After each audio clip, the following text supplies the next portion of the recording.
One of the hottest topics in Hawaii is energy. We hear about energy from our lieutenant governor, our governor, and the different community leaders. But what are really some good solutions for Hawaii?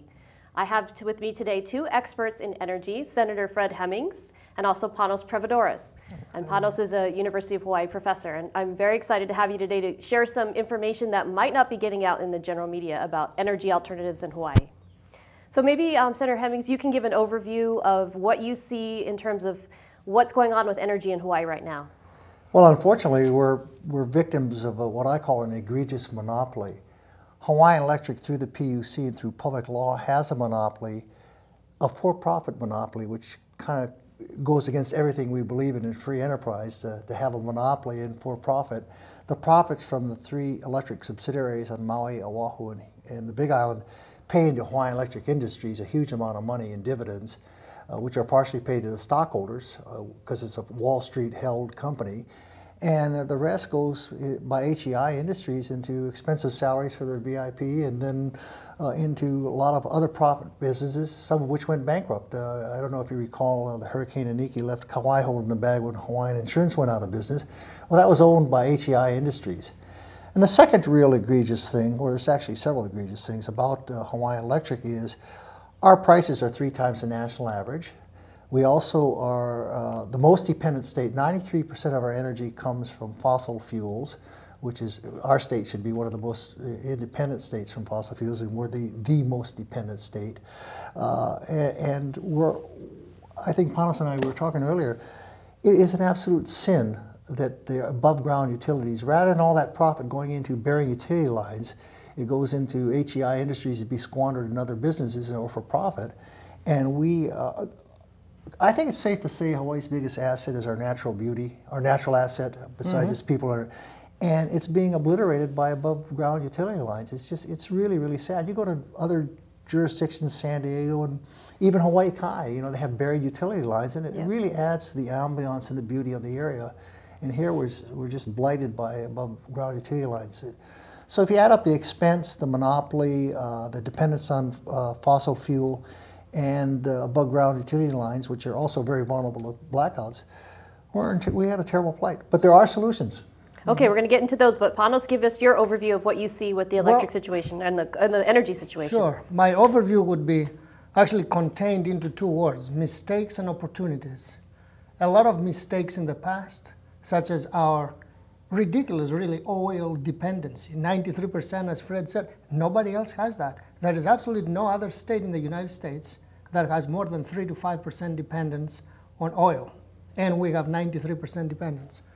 The opportunity there is that some of those old boilers are, almost at the end of their life. Therefore, they need to be replaced. By what? So we'll talk about this a little later. Opportunities in renewables, the beauty and all kinds of alternative energy. However, more mistakes there, such as the recent article I published about the Sopogy experiment on the Kona coast. We spent millions of dollars, tax credits and all. Unfortunately, the technology really does not produce an amount of electricity that would make any difference whatsoever. So you sink millions, you get but kilowatts. We don't want kilowatts, we want megawatts. I mean, every day on Oahu, we spend 1,200 megawatts. Yeah. So that's a huge amount of energy. Therefore, we cannot have, pardon the expression, kakamimi solutions. We need real solutions, real generation of electricity, real alternatives. So we'll talk about some of them as we go on. I know, and one of the issues I wanted to bring up before we move on to the solutions is I wanted to address what you said about Hawaiian Electric. One of the concerns I have is the salaries for the top people in the company. For example, recently an article was published in one of the papers on Connie Lau, who heads up the company. She makes $6 million. And if you look at our rates being the highest in the nation, you have to wonder, is that money going right into her pocket? So I know that's always been a concern, a pet peeve of mine that I wanted to share with you before we move on. But what about solutions? What do you think? Well, there are many solutions. First of all, you're exactly right. I don't mind anybody making a lot of money if they're in the free market system where they have to compete for it. Right. But Hawaiian Electric is a monopoly, and we have no choice. I mean, you can't say, well, I'm not going to buy your expense. Hawaiian Electric electricity right now, as we talk, is about 200% above the national average at 33, 32 cents a kilowatt hour. Nationally, it's 10, 11 cents a kilowatt hour average. So we're 200% above the national average. Excessive profit. So there are numerous solutions. One of the solutions is for the legislature to take an objective look at this unfair monopoly and restructure public utility laws and not allow excessive profits that come from the utilities and go into the for-profit holding company of HEI. You know, make a wall of separation between the for-profit HEI and the utility companies. So I really think the public utility laws have to be restructured so that the market's not being gouged by monopolies, which are the three electric subsidiaries. But there are much other solutions. Panos touched on renewables. Wind and solar, I love them very much. They're great, but they're not with a firm capacity. And we need energy sources that will provide firm capacity because, you know, you're still going to need a backup firm capacity when you have wind and solar because if you don't have the sun out for a couple of days or if the wind doesn't blow, you have no electricity. So you need generators that are going to keep the electricity going and bridge those gaps. And the opportunities abound there, and one of the ones that I am a big advocate of, and I believe you are too, Panos, is nuclear energy and new technology. Unfortunately, America is suffering with what I call dinosaur technology, and so is Japan. We're using technology that's literally 50 or 60 years old. Now, a lot of the just say no people in Hawaii, oh my gosh, you can't have nuclear energy in Hawaii. I know. Well, guess what? We have the biggest concentration of nuclear reactors of any location in the world. And they're called nuclear submarines. And they're the safest, most reliable source of electricity in America's history. More people get killed in a coal mine accident in 1 year than get killed, or the oil spill in the Gulf, which was billions of dollars and lots of lives lost in that, than the history of nuclear energy. Nuclear energy, and especially this new technology, which is small modular reactors. They're not the big light water reactors. They're small. They can be sequestered underground. They shut down. They don't melt down. So there's a whole mess of safety things, and they're very flexible, and they give you modular energy sources. You don't have all your eggs in one energy basket. You've got a whole mess of 3, 4, 5. Panos is right. Our megawatt need is about 1,300 megawatts a day, and you could get most of that within a very short time with small modular reactors. So there are solutions, but we just have to be smart enough to seize the opportunity. Okay, so Panos, I'll throw this out to you. So people hear, like Fred was saying, oh, the nuclear energy, and they get nervous because they hear all these stories about Japan and the tsunami, and in the past we've heard about all these things. So what's your thoughts on nuclear energy? What's my thought? First of all, I dressed appropriately for the show. You match, actually. My number one priority is this, the color of Pele. Oh, so my number one priority for Hawaii would be geothermal. Okay. I think that's a big ticket item, but nuclear is very promising. Now here I reviewed, and actually for years I read The Economist. In 2007 they had an article about nuclear energy, and they presented 6 good reasons of why nuclear is in the forefront of the energy, not revolution, but expansion. And we will add a 7th one, which is called Fukushima. It's actually a positive, not a negative. Number 1 reason, aging. Most states, countries, and all build their electrical equipment in the 50s and 60s. That was the industrial renaissance. Similar to Hawaii. For better or worse, all these machines are 50 to 60 years old. They're oil, coal, whatever they are. They're old. They need to be replaced. So nuclear is one of the options for replacement. Second reason, global warming. Even if we don't believe in it, there is a scare that maybe even the sun is creating that. So we should do our best to cool the planet. So if you tax carbon, guess what? That's indirectly an incentive for nuclear that does not pollute. Third reason, Chindia. Chindia is China and India. They need so much of the Earth's resources that if they take the oil and the coal, there is nothing left for us. So they develop a lot of nuclear power, and actually they actively develop that. Fourth, the fuel, uranium. It's abundant, fairly cheap, and from friendly sources such as Canada and Australia. So that's always good. Fifth reason, vast energy. Gigawatts, not even megawatts, gigawatts and terawatts. So nuclear energy can produce, particularly for large countries and large populations. The last one they have on their list is familiarity. We've been doing it for 60 years. The number of accidents has been so minimal compared to everything else, and that leads to number 7, Fukushima. Very old power plants, 1950s technology. They were hit by an earthquake, the 3rd largest in recorded history.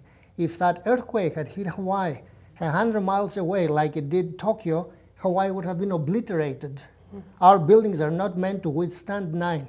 Those were designed for 8 Richter. 9 is logarithmic scale, is 10 times more forceful. Wow. Yet the plants, they were resilient. What was the weak link? The diesel engines that they were pumping the water. They got flooded from the tsunami that went over the 25-foot wall because the tsunami was 40 feet. Yes, a weak link and all, but the nuclear energy by itself, it was resilient enough. And what happened is an accident. It was not a catastrophe. There was no nuclear explosion. There is significant leakage. But even then, quite a few firefighters were able to approach within 100 yards and shoot water and, minimize the risk. So the facts speak for the technology. Given the amount of what happened, the disaster that happened in Japan, other technologies actually, the refineries exploded. Nobody's talking about that. So again, it's really a technology that we should, I don't know so much about Hawaii, but globally is a major player. Okay, let me throw this question out to you. What about in terms of nuclear success stories in other countries? We always hear about Europe using nuclear energy. And what do you think is a good success story that France. you know of? France, okay. France, 80% of all their energy, 80% comes from nuclear reactors, and they recycle 90% of their waste. When the economies of scale come about, the nuclear energy is, and especially these small modular, I really have to emphasize, I'm not advocating large megawatt dinosaur plants are like in Fukushima or like we have in America. America's woefully behind. These small modular reactors is new technology, and like I said, they don't melt down, they shut down, and there's a whole host of other things that are safe about them, including they're small enough to be sequestered underground, plus they have redundancy. So everything about them is good. Kilowatt hour cost, depending on how much it costs to build the plants and where you build them, 5, 6, 7 cents a kilowatt hour. We're paying 33 cents a kilowatt hour now for our electricity. So these things are immensely safe. They're new technology. When the economies of scale come around, I think they'll be able to, as France has done, mitigate most of the waste, if not all of it someday, by neutralizing it and making it 100% safe. But France recycles 90% of their waste, and they have cheap, abundant, safe electricity. And I have to emphasize, if you add up the number of people that have died 10, 20, 30 years from coal lung disease, from coal mines, coal mine collapses, oil derricks blowing up, the Persian Gulf, that was a multi-billion-dollar oil spill when that well blew in the Persian Gulf. I mean, not the Persian Gulf, the Gulf of Mexico. Right? So you add those things up. We all were scared to death of Fukushima, but guess what? No one died, and it was a terrible accident. And what really, the great irony was that the reactors didn't shut down, the generators did. Right. Yeah. The diesel generators did. So it is a safe source. It scares a lot of people, but that's because the media has done such a terrible job of informing the public of the facts. And It seems like that just is in America, Sensationalizing, right? yes. It seems like that's America, largely America. Russia, well, there's in terms of the scare tactics. Well, let me tell you what Russia's doing. Small modular reactors are now being built on ships, so they're totally portable. And you could have, for instance, I was an advocate when I wrote Bill Gates, and I met with an Undersecretary of Defense, Paul Stockton, in Washington, D.C., and talked about this. But the military is looking into small modular reactors because you can put them on a boat, you have a supply of water to whatever you need. And there's also some other residual benefits to small modular reactors that really would fit well for Hawaii. Number one, during the evening, there's no additional energy cost. It's not like you got to keep burning coal or oil to keep the generators going, because you got a nuclear, it burns 24/7. So you can use that to energize electric cars. And Hawaii could be a state that would really become energy independent. We wouldn't need gasoline. We could have electric cars. The other great thing is, because it's such cheap, abundant energy, you could put a small modular reactor of 250 megawatts, which is a lot of megawattage. It's about 1/5 Yeah, of what that's- Oahu that's uses. big.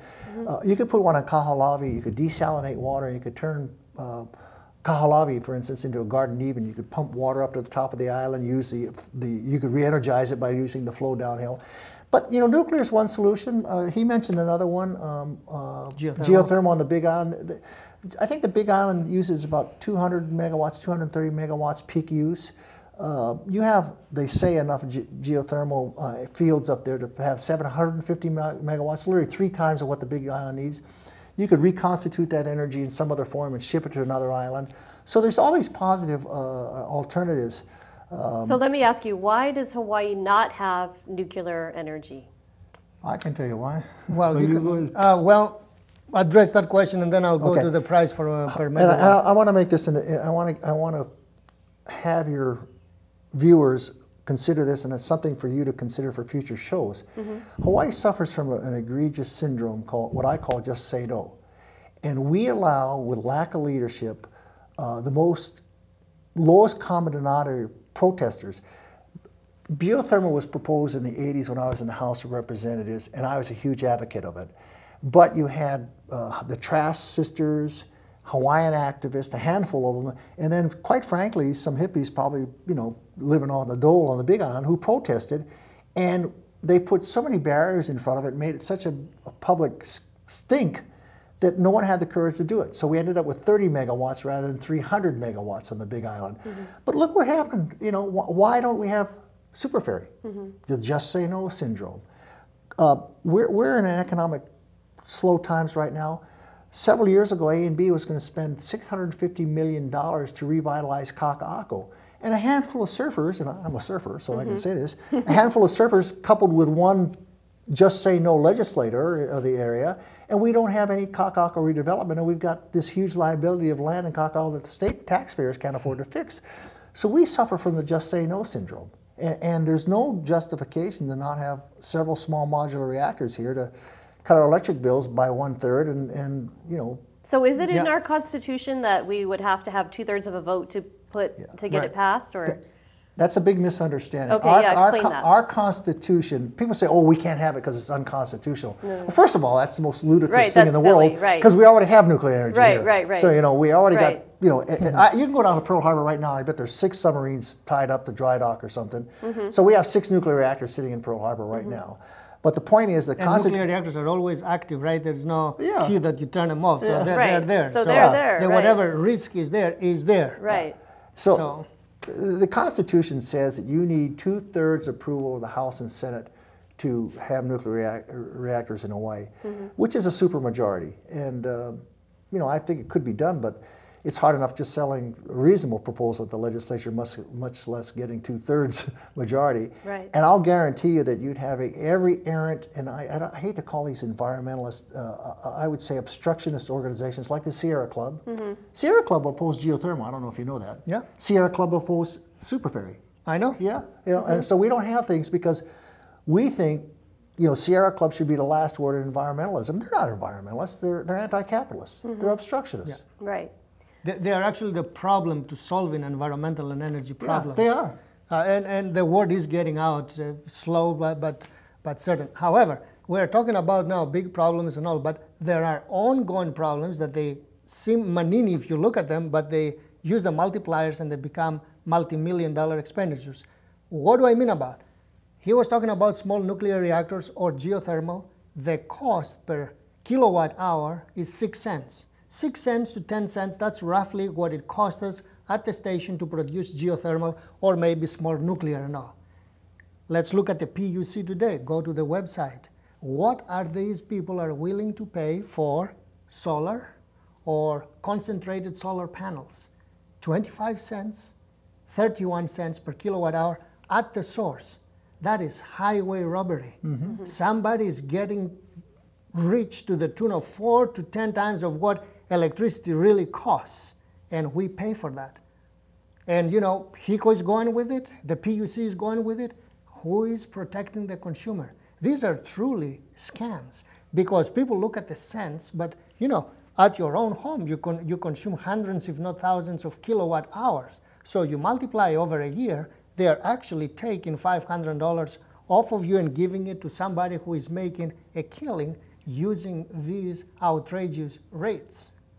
So we have a big solar. problem. You mean and through solar or through regular particularly energy? the solar rates are out of this world, because there is, the thing that, you put them and they're going to be here forever.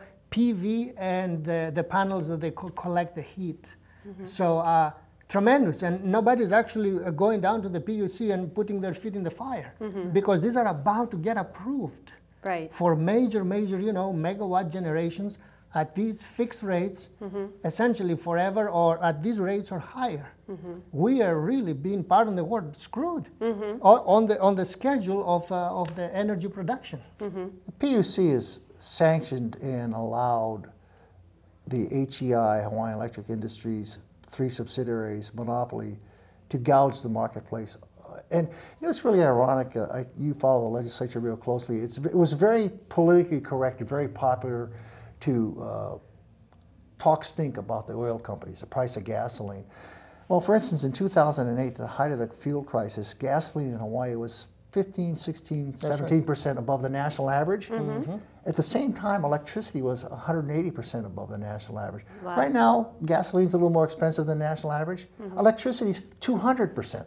Wow. The kilowatt average is around 10, 11 cents an hour. It's 33%. 33% a kilowatt hour now. Right. So why is everybody so concerned about the price of gasoline when the price of electricity is 10 times worse as compared to the national average? And plus, we're doing a worse on a per capita basis, our carbon emissions, because we're 93% dependent on fossil fuel, coal and oil. So where are the environmentalists? If we really want to reduce carbon, why are we allowing the PUC to get away with this? It's a political problem.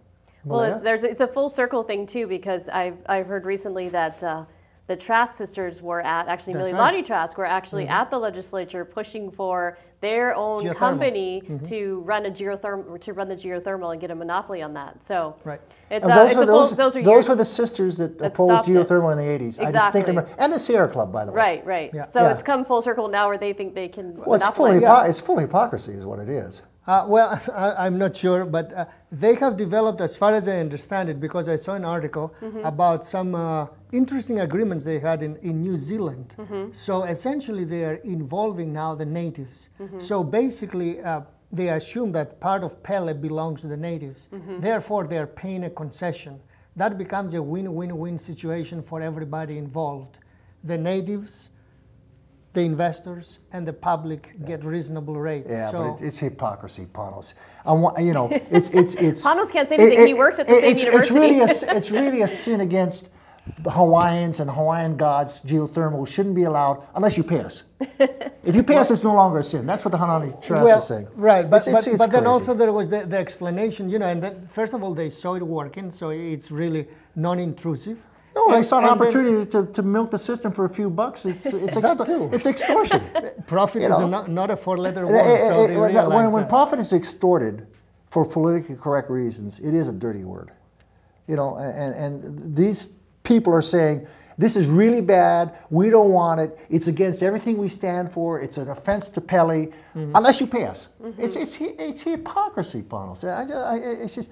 But the bottom line is there are solutions. In every process there is a broker. So, and it might be actually interesting because it might actually move it all forward into where we can actually have geothermal. That's true. Working more at a higher level. Yes, so that's actually good for Hawaii if we focus our attention on Hawaii. But we really have to go back to the source, and we have to restructure through the legislative process the PUC laws to separate HEI industries, for-profit industries, from our utilities, so that the laws really benefit the consumers and not a for-profit monopoly. It goes against, I'm the biggest free enterprise guy around. I believe in the marketplace. I believe in choice in the marketplace. You don't have a choice of monopoly. You buy Hawaiian Electric or you don't have electricity.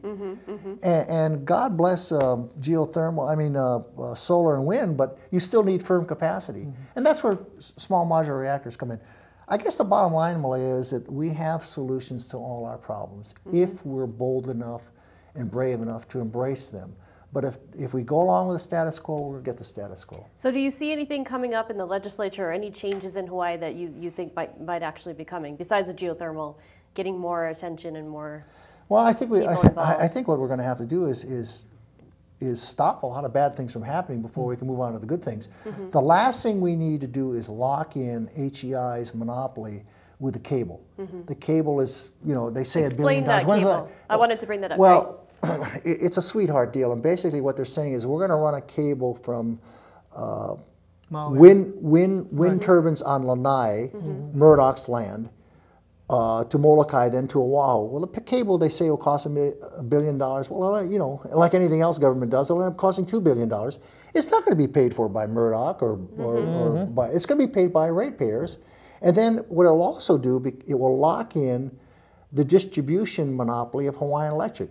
You know, Hawaiian Electric will control the cable, they'll control the rates, and it will just lock in heavy prices for an unreliable source. Now they say they can produce on wind, they can, when the wind's blowing, produce 400 megawatts. Well, that's basically 1/3 of what Oahu needs at peak demand hours.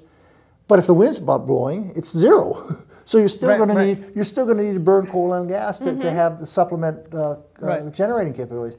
So the cable is definitely something we want to stop. Okay, Panos, you get your thoughts on that. So in fact, everything that we produce, the various power plants, that they have a capacity rating for nuclear, for oil, and all of them are over 90%. It's like your engine. You throttle it, it gives you more power.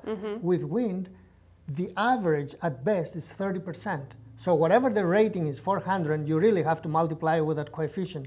And recent research by the British government found out that at best, wind is 0.22, so you get only 22% of what you invest.